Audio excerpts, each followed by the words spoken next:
जय हिंद। आप देख रहे हैं बाहु एक्सप्रेस और मैं हूं आपके साथ राजेंद्र रैना।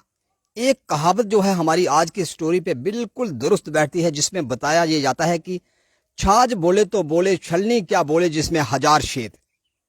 जम्मू कश्मीर का एक ऐसा डिपार्टमेंट, एक ऐसा विभाग जिसमें आप जितने भी ईमानदार क्यों ना हो, लेकिन लोग जो हैं, जनता जो है आपको कहीं ना कहीं उन्हीं निगाहों से देखेगी जिसके आप हकदार हैं। हम बात कर रहे हैं रेवेन्यू डिपार्टमेंट की, और रेवेन्यू डिपार्टमेंट के इस समय लगातार जम्मू प्रोविंस के अंदर पटवारियों की काम छोड़ हड़ताल लगातार जारी है, जिसके चलते यहाँ पर जनता, स्थानीय लोग और जो विशेषकर स्कूली छात्र और जो लोग अनएम्प्लॉयड यूथ हैं, जो नौकरियों के लिए अपने दस्तावेज को हासिल करने के लिए इस समय रेवेन्यू डिपार्टमेंट के कार्यालय के चक्कर काट रहे हैं। लेकिन किसी भी दस्तावेज को हासिल करने के लिए सबसे पहले आपको पटवारी की वहां पर ऑफिशियल रिपोर्ट की वहां पर जरूरत पड़ती है। लेकिन पटवारी इस समय धरने पर हैं और पटवारियों का ये कहना है कि जब तक रेवेन्यू ऑफिशियल को, जिनको गिरफ्तार किया गया था, जब तक उनको रिहा नहीं किया जाता तब तक वह काम छोड़ हड़ताल पर नहीं लौटते। लेकिन इसी मामले में एक नया यू टर्न आज देखने को मिला कि जम्मू कश्मीर की जो एडिशनल सेशन जज जम्मू रितेश कुमार दुबे ने एक आदेश, जो जम्मू कश्मीर की क्राइम ब्रांच यानी कि एसीबी को आदेश जारी किया, और उसमें यह बताया कि तहसीलदार, नायब तहसीलदार और पटवारी के खिलाफ मामला दर्ज किया जाए और अंडर सेक्शन 156 की धारा 3 सीआरपीसी के तहत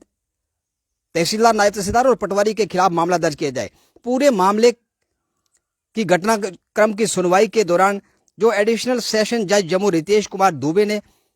आदेश देते हुए कहा कि उस समय के जो तहसीलदार जम्मू थे, नायब तहसीलदार मुठी और पटवारी भरनाई के खिलाफ रेवेन्यू रिकॉर्ड के साथ छेड़छाड़ करने, रेवेन्यू रिकॉर्ड को टेम्पर करने और अपने चहीते को एक बाग बगीचे के नाम पर दो फैमिलियों को भूमि को आवंटित करने, यानी कि भूमि को अलॉट करने के आरोप में अब सेशन जज यानी कि एडिशनल सेशन जज वाला आदेश जारी कर दिया गया है, जिसमें तहसीलदार, नायब तहसीलदार और पटवारी के खिलाफ मामला दर्ज किया जाएगा। अब जो पटवारी इस समय धरने पर बैठे हुए हैं, जो लगातार मांग कर रहे हैं कि पटवारियों को, रेवेन्यू ऑफिशियल को गिरफ्तार किए गए, रेवेन्यू ऑफिशियल को गिरफ्तार किए गए हैं, उनको रिहा किया जाए। लेकिन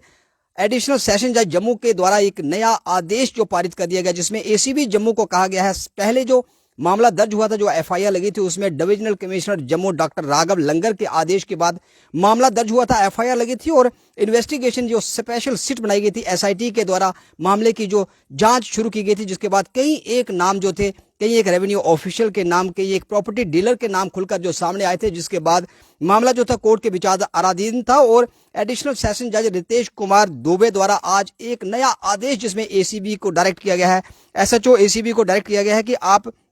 मामले की जो धारा 156 की धारा 3 के तहत सीआरपी के तहत मामला दर्ज करें और पूरे मामले की इन्वेस्टिगेशन के लिए इस समय SHO police station ACB Jammu को आदेश दे दिया गया है कि उनके खिलाफ प्राथमिकी दर्ज की जाए। यानी कि आप कितने भी ईमानदार क्यों ना हो, अगर रेवेन्यू डिपार्टमेंट के अंदर अगर आप जॉब करते हैं, अगर रेवेन्यू डिपार्टमेंट के आप ऑफिशियल है, तो जनता आपको कहीं ना कहीं भ्रष्टाचारी के रूप में, भ्रष्टाचारी की निगाह से जरूर देखेगी। और इसी प्रकार, इसी का जीता जागता उदाहरण जम्मू कश्मीर के अंदर, इस समय जम्मू प्रोविंस के अंदर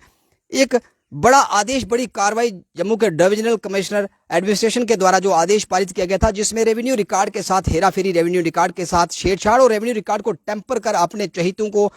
जो जितने भी जो लैंड ग्रैबर थे, उनको सरकारी भूमि आवंटन करने का जो एक आरोप जो था, वो एक खुलासा, बड़ा खुलासा जम्मू के अंदर हुआ था। उसी खुलासे के बाद एक और नया अहम मोड़ इस मामले के अंदर आया है कि एडिशनल सेशन जज द्वारा आदेश दे दिया गया है कि तहसीलदार, नायब तहसीलदार और पटवारी के खिलाफ एफआईआर एसीबी के पुलिस स्टेशन के अंदर दर्ज की जाए। यानी कि जो पटवारी, जो रेवेन्यू ऑफिशियल इस समय धरने पर बैठे हुए हैं, जो लगातार ये मांग कर रहे हैं, जिनका कहना है कि राजनीतिक दबाव के चलते इस समय एडमिनिस्ट्रेशन के हायर ऑफिशियल के दबाव के चलते रेवेन्यू ऑफिसर को इस समय गिरफ्तार किया गया है, उनके लिए एक ये जोरदार तमाचा, जिसे हम करारा तमाचा कह सकते हैं, क्योंकि कहीं ना कहीं इस पूरे घटनाक्रम के अंदर, इस पूरे मामले के अंदर रेवेन्यू रिकॉर्ड के साथ छेड़छाड़, हेराफेरी बीते कई दशकों से होती आ रही थी। लेकिन किसी भी अधिकारी के अंदर, किसी भी प्रशासनिक अधिकारी ने इस प्रकार की जो विल पावर, इच्छा शक्ति नहीं दिखाई कि इस प्रकार के आरोपियों के खिलाफ मामला दर्ज किया जाए, इस प्रकार के आरोपियों के खिलाफ जांच शुरू की जाए, ताकि आपके जो वेश कीमती जो प्रॉपर्टी है, आपकी जो जमीन है, जो आपकी लैंड का रिकॉर्ड है, उसके साथ छेड़छाड़, हेराफेरी करने वाले, अपने चहितों को कौड़ियों के दाम सरकारी भूमि बेचने वाले रेवेन्यू ऑफिशियल को, जिनके खिलाफ इस प्रकार के आरोप तय हुए हैं, उनके खिलाफ कार्रवाई की जाए। लेकिन बड़ी कार्रवाई, बड़ी इस समय की जो अपडेट जम्मू कश्मीर से आ रही है कि जम्मू डिवीजन के एडिशनल सेशन जज द्वारा आदेश पारित कर दिया गया है कि तहसीलदार जम्मू, नायब तहसीलदार मुठी और पटवारी भरनाई के खिलाफ एफआईआर दर्ज की जाए और पूरे मामले की पुनः जांच शुरू की जाए। आप देखते रहे बाहु express, video journalist Sachin Rana के साथ बाहु एक्सप्रेस के लिए मैं राजेंद्र राणा।